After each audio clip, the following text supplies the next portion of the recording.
Բարի երեկո, դուք դիտում եք Հորիզոնը։ Արտաքին գործերի նախարարությունը հայտնում է, որ դիվանագիտական խողովակներով Ադրբեջանի արտգործնախարարությանը փոխանցել է, որ Հայաստանը ընդունում է Հայաստանի եւ Ադրբեջանի միջև խաղաղության եւ միջպետական հարաբերությունների հաստատման մասին համաձայնագրի նախագծի չհամաձայնեցված երկու հոդվածների վերաբերյալ Ադրբեջանի առաջարկությունները եւ առաջարկել է հանդես գալ համատեղ հայտարարությամբ խաղաղության համաձայնագրի նախագծի տեքստի համաձայնեցված լինելու եւ նախագծի համաձայնեցման շուրջ բանակցությունների ավարտի մասին։ Պաշտոնական Բաքուն նախընտրել է հանդես գալ միակողմանի հայտարարությամբ։ Հայաստանի արտաքին գործերի նախարարությունը հաստատում է Հայաստանի եւ Ադրբեջանի միջև խաղաղության եւ միջպետական հարաբերությունների հաստատման մասին համաձայնագրի նախագծի համաձայնեցված լինելու եւ նախագծի համաձայնեցման շուրջ բանակցությունների ավարտի փաստ է։ Այսպիսով խաղաղության համաձայնագիրը պատրաստ է ստորագրման։ Հայաստանի Հանրապետությունը պատրաստ է ադրբեջանական հանրապետության հետ սկսել խորհրդակցություններ համաձայնագրի ստորագրման ժամկետների եւ տեղի շուրջ, ասվում է հայտարարության տեքստում։ Ֆերմերային տնտեսությունների ապահովագրությունը հասանելի դարձնելու համար Հայաստանի կառավարությունը ինչպես նախորդ, այնպես էլ այս տարի ռիսկերի մեղման ծրագրեր կիրականացնի։ Այս եւ կառավարության այսօրվա նիստի այլ որոշումների մասին տեսանյութում։ Ֆերմերային տնտեսությունների ապահովագրությունը հասանելի դարձնելու համար կառավարությունն ինչպես նախորդ, այնպես էլ այս տարի իր վրա կվերցնի ռիսկերի մեղման զգալի մասը, քանի որ գյուղատնտեսության ապահովագրության ոլորտում վերաապահովագրական կազմակերպությունը վնասաբերության շատ բարձր մակարդակ է ունեցել եւ դուրս է եկել հայկական շուկայից։ Եթե վնասաբերությունը գերազանցի ապահովագրական ընկերությունների կողմից հավաքագրված ապահովագրավճարի 200%-ը, ապա կառավարությունը այդ բեռը կվերցնի իր վրա լրացուցիչ մասը, փոխհատուցելով ընդհանուր հավաքագրված ապահովագրավճարի հանրագումարի 200%-ի չափը գերազանցող տնտեսվարողներին փոխհատուցված ապահովագրական հատուցումների գումարը։ Ապահովագրական ընկերություններից զատ նախագծով մեծ աջակցություն կառաջարկվի նաև գյուղացիական տնտեսություններին։ Եթե նախկինում ապահովագրավճարի 50-ից 60%-ն էր փոխհատուցվում, հիմա առաջարկվում է 70-ից 80% սուբսիդավորում։ Վերջին 2 տարում իրականացվող գործընթացները, սա շատ կարևոր է եւ ուզում եմ հատկանշականացնեմ, սրանք ժամանակավոր լուծումներ են եւ կառավարությունը շատ վճռական է տրամադրված հաջորդ տարիների համար համակարգային լուծումներ գտնել, որոնք ոչ միայն ապահովագրության ոլորտին են վերաբերվում, այլ նաև զուգահեռ ենթակառուցվածքների։ Այս տարի կապահովագրվեն Ծիրանը եւ Խաղողը, իսկ Ցորենի, Գարու, Վարսակի դեպքում հասանելի կլինի միայն երաշտի ռիսկից ապահովագրությունը։ Ընդհանուր առմամբ 2025-ին 4 ռիսկերից գարնանային ցրտահարություն, երաշտ, կարկտահարություն եւ հրդեհ կապահովագրվի 13 մշակաբույս՝ Ծիրան, Խաղող, դեղս, կարտոֆիլ, սալոր, խնձոր, բալ, կեռաս, ձմերուկ, սեղտ, ցորեն, գարի եւ Վարսակ։ Վարչապետը հարկ համարեց այս համատեքստում խոսել գյուղացիական ապահովագրավճարներից օգտվող անբարեխիղճ տնտեսվարողներից։ Որոշակի չարաշահումներ չասեմ, բայց ինչ որ բանաձևեր են գտնվում, որի արդյունքում, եթե ճիշտ է այս տեղեկատվությունը, որի արդյունքում ստացվում է, որ մեխանիզմը ձևավորվել, որ ոչ թե հողը մշակել բերք ստանալն է նպատակը, այլ հողը ապահովագրել, ապահովագրական վճար ստանալն է նպատակը։ Փաշինյանը հավելեց, հիմա կառավարությունը փորձում է գյուղապահովագրական համակարգը Հայաստանի Հանրապետությունում փրկել, ինչու, որովհետև ըստ նրա այդ ապահովագրության համակարգի ներդրումը բերել է ինչ-որ անառողջ գործընթացների։ Երբ որ պարոն Պապոյանը նշած սարքավորումները մենք ձեռք բերենք, արդեն մենք էլ թաքուն տեղերը կարկուտների կիմանանք եւ այդ պարագայում ապահովագրության վճարների չափը կամ կփոխվի կամ այնտեղ չի ապահովագրվի ընդհանրապես, որովհետեւ կասենք այդտեղ պետքա լինի հակակարկտային ցանց, վերջ, ուրիշ գործիք այդտեղ չկա։ Համայնքների ենթակառուցվածքների զարգացման ուղղված սուբվենցիոն ծրագրերը պետական բյուջեից 916 միլիոն դրամով համաֆինանսավորելու վերաբերյալ որոշման նախագիծն էլ ներկայացրեց նախարար Դավիթ Խուդաքյանը։ Առաջարկում է համաֆինանսավորել 12 համայնքների թվով 14 ծրագիր։ Նիկոլ Փաշինյանը ավանդույթը չխախտելով հերթով ներկայացրեց ֆինանսավորվող ծրագրերը, ապա եւ նախագիծն ընդունվեց։ Հաջորդ նախագիծը վերաբերում էր կառավարությանը ներկայացրած ազգային ժողովի Հայաստան խմբակցության առաջարկությունների մասին որոշմանը, համաձայն որի ֆինանսների նախարարի ձևակերպմամբ ակնկալվում է կասեցնել հարկման բեռի աճը։ Նախագծի ընդունմամբ ակնկալվում է վերացնել 26 թվականի հունվարի 1-ից հերթական շուրջ 30%-ի չափով գույքահարկի բեռի ավելացում նախատեսող օրենսդրական դրույթը։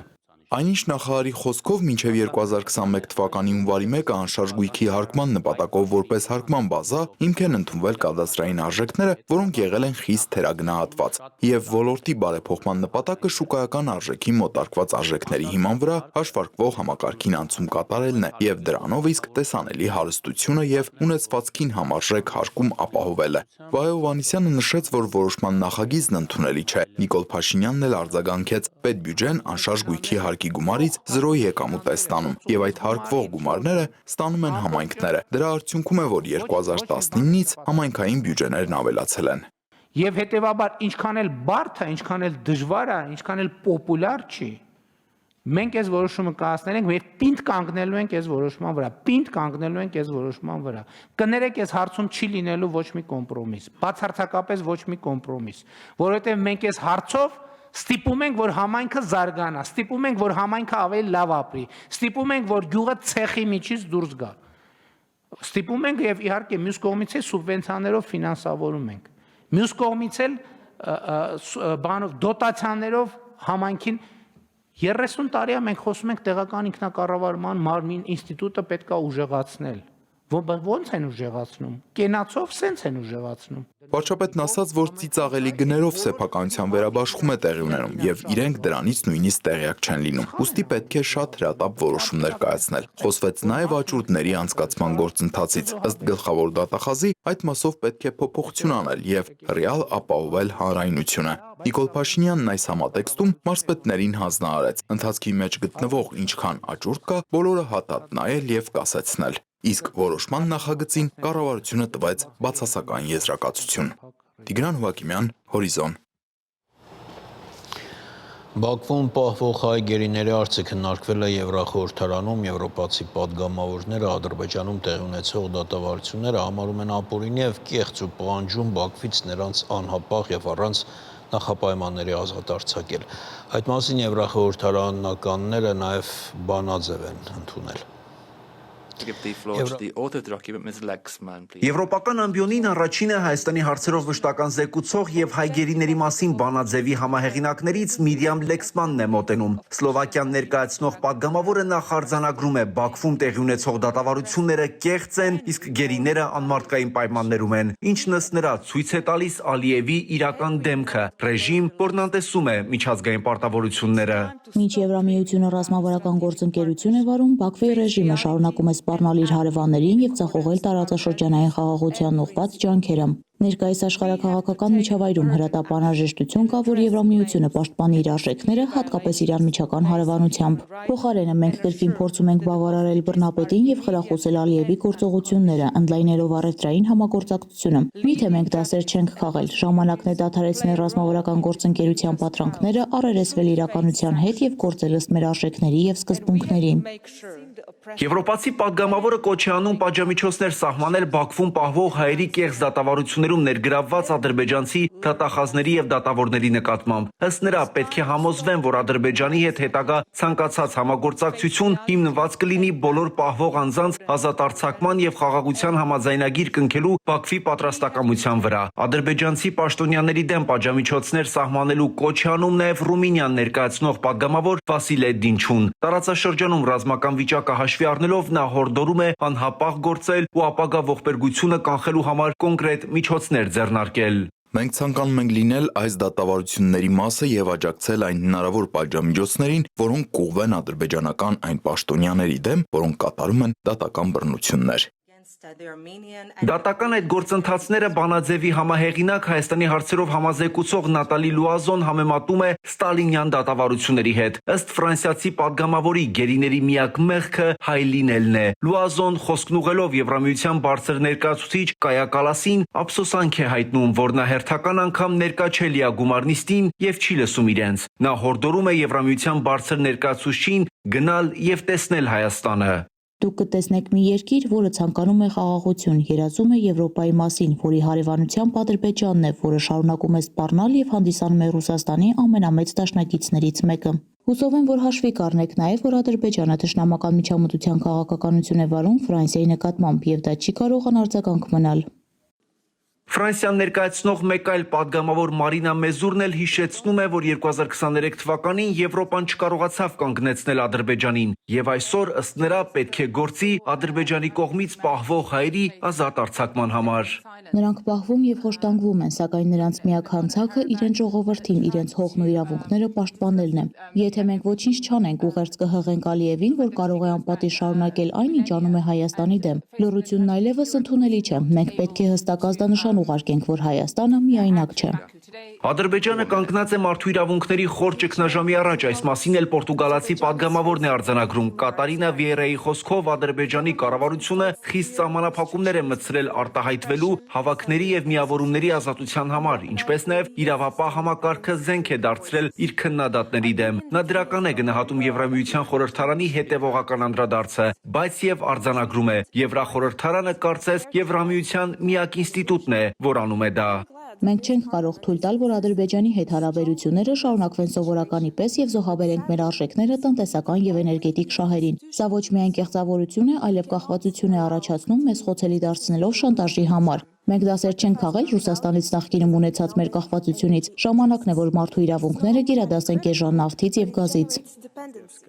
Եվրոպային կոչով է դիմում նաև լեհ падգամավորը Մալգոժատա Գոսևսկան հայտարարում է անպագորգոր ելույթների ու ծափերի ժամանակը չէ, պահանջելով կոշտ քայլեր իրական խնդրի լուծման համար, ինչպիսին Կովկասում իրավիճակն է։ Իսկ իսպանացի падգամավոր Պերնանդո Բարենան դիմում է քննարկմանը ներկա Եվրահանձնակատարին հարցնելով, արդյոք Եվրամիության հանձնաժողովը պատրաստ է Հայաստան ներխուժման դեպքում Ալիևի դեմ կիրառել նույն պատժամիջոցները, որոնք սահմանվել են Պուտինի դեմ Ուկրաինան ներխուժելուց հետո։ Падգամավորի այս հարցը սակայն այդպես էլ անպատասխան է մնում։ Քննարկումը եզրափակող էներգետիկայի հարցերով Եվրահանձնակատար Դան Յորգենսենն ի տարբերություն падգամավորների կոշտ ռետորաբանության ավելի մեղմ ելույթ է ունենում, առանց որակումների։ Նա անգամ գերիներին ազատ արձակելու կոչով չի դիմում Ադրբեջանին։ Մենք տեղյակ ենք, որ իրավապաշտպան կազմակերպությունները մտահոգություն են հայտնել մեղադրյալների նկատմամբ դատավարությունների արդարության եւ նրանց նկատմամբ վերաբերմունքի հետ կապված։ Ձեզանից շատերն էլ այսօր նման մտահոգություններ հայտնեցին այստեղ։ Մենք շատ լուրջ ենք վերաբերվում այդ մտահոգություններին եւ ուշադիր հետեւում ենք զարգացումներին։ Արդար դատաքննության իրավունքը պետք է ապահովվի եւ հարգվի։ Ըստ եվրոպացի պաշտոնյայի Եվրամիության հատուկ ներկայացուցիչը Հարավային Կովկասում նույնպես ուշադիր հետևում է այդ հարցերին եւ իրենց մտահոգությունները փոխանցում Բաքվի իշխանություններին։ Յորգենսենի խոսքով Եվրամիության հարաբերություններն Ադրբեջանի հետ հիմնված են սկզբունքների վրա, որոնց երկու կողմերն էլ պարտավորվել են հավատարիմ մնալ։ Առաջին հերթին դա մարդու իրավունքների եւ օրենքի գերակայության հարգումն է։ Եվրամիությունը կշարունակի կոչ անել Ադրբեջանի կառավարությանը պահպանել իր միջազգային պարտավորությունները, որոնք ներառում են պատշաճ գործընթացի եւ արդար դատավարության իրավունքները։ Մենք կօգտագործենք բոլոր հնարավորությունները Ադրբեջանին կոչ անելու կալանավորների համար ապահովել արժանապատիվ եւ անվտանգ պայմաններ։ Խոշտանգումների եւ դաժան վերաբերմունքի մասին հաղորդումները պետք է անհապաղ եւ անաչառ հետաքննվեն։ Եվրահանձնակատարը դարձյալ հիշեցնում է Եվրամիության կոչն ուղված թե Ադրբեջանին եւ թե Հայաստանին, հիմնվել ձեռքբերումների վրա եւ շարունակել առաջընթաց գրանցել հարաբերությունների լիարժեք կարգավորման ճանապարհին։ Յորգենսենի խոսքով կարևոր է, որ երկու երկրների կառավարություններն էլ իրենց հասարակություններին տանեն այդ ճանապարհով։ Վահագն Հակոբյան, Հորիզոն։ Եվրախորհրդարանը այսօր Ադրբեջանի կողմից հայ պատանդների, այդ թվում Լեռնային Ղարաբաղի բարձրաստիճան քաղաքական ներկայացուցիչների ապօրինի ձերբակալում եւ նրանց դեմ շինծու դատավարությունները խորագրով բանաձևը ընդունել է 523 կողմ 3 դեմ 84 ձեռնպահ ձայների հարաբերակցությամբ։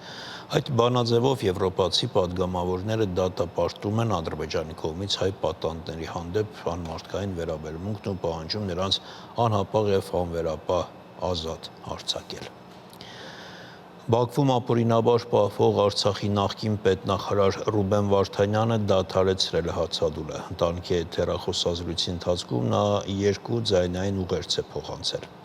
Մեկը հրապարակվել է այսօր, մյուսը նախընտրել է հրապարակել Կիրակի։ Նա նաև հայտնել է, որ հաջորդ անգամ կխոսի միայն դատական եզրափակիչ նիստում, բայց միայն այն դեպքում, եթե այնտեղ լինեն միջազգային ներկայացուցիչներ։ Այսօրվա ձայնային ուղերձում նա մասնավորապես նշել է, որ իր հացադուլը ոչ միայն բողոքի, այլև անարդար դատավարության եւ ընդհանուր իրավիճակի վրա ուշադրության հրավիրելու միջոց էր, որով նա ցույց տվեց, թե ինչ գին պետք է վճարեին նրանք, ովքեր կցանկանային մնալ ու ապրել Արցախում։ Այսքանը կհանդիպենք ժամը 20-ին։